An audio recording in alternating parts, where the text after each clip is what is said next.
అందరికీ నమస్కారం. ఈరోజు శ్రీకృష్ణదేవరాయలు గారు రచించిన ఆముక్తమాల్యదలోని కథ. అది కలియుగం ప్రారంభమైన 46వ సంవత్సరం.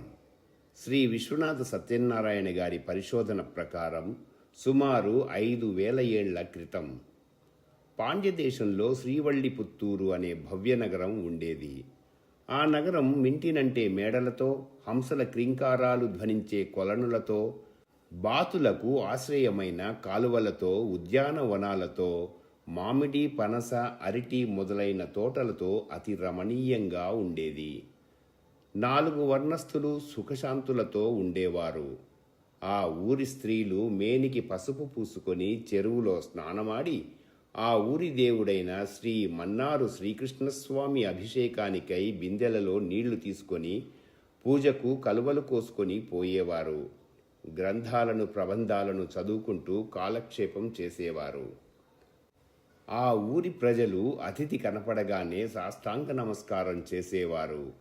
స్వాగతం చెప్పి అతిథికి ఆర్ఘ్యపాద్యాదులు ఇచ్చి సేద తీర్చేవారు.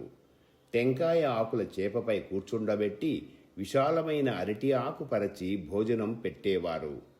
రాజనపు వరి అన్నము, పప్పు, నెయ్యి, ఎన్నో రకాల కూరలు, పాలు, పెరుగు ఇచ్చేవారు. అతిథి తృప్తిగా భుజించిన తరువాత తాంబూలమిచ్చి పాదసేవ చేసేవారు.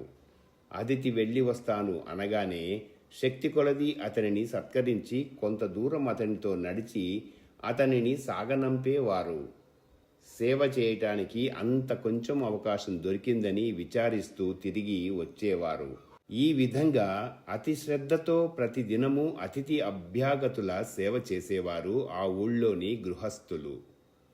అలాంటి ఉన్నత జీవనం సాగిస్తున్న శ్రీ వల్లిపుత్తూరు ప్రజల మధ్యలో గరుక్మంతుడి అంశతో భట్టనాథుడనే భాగవతోత్తముడు జన్మించాడు. అతడు సమవర్తి స్థితప్రజ్ఞుడు. కష్టసుఖాలను లెక్కించేవాడు కాడు. భట్టనాథుడు నిత్యం తులసీమాలలు, చెంగల్వదండలు కట్టి మన్నారు శ్రీ కృష్ణస్వామికి సమర్పించేవాడు. దేవాలయంలో ఉన్న వటపత్ర సాయిని సేవించడం అతని నిత్యకృత్యం.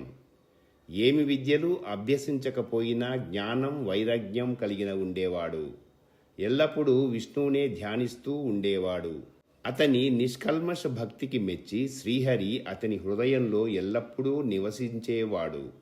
అందుకనే భట్టనాథునికి విష్ణుచిత్తుడనే సార్థకనామం వచ్చింది.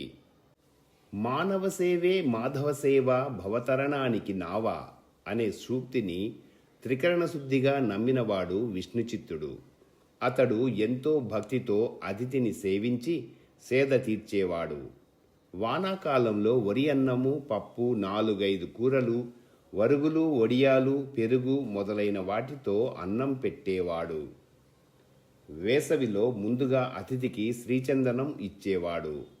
తాపం తీరిన అతిథికి వేడి అన్నము, తీయని చారు, మజ్జిగ పులుసు, చెరుకు రసం, లేత టెంకాయ నీళ్లు, భక్ష్యాలు, ఫలాలు, సుగంధభరితమైన చల్లని నీళ్లు, వడపిందెలు, మజ్జిగ మొదలైన వాటితో విందు చేసేవాడు.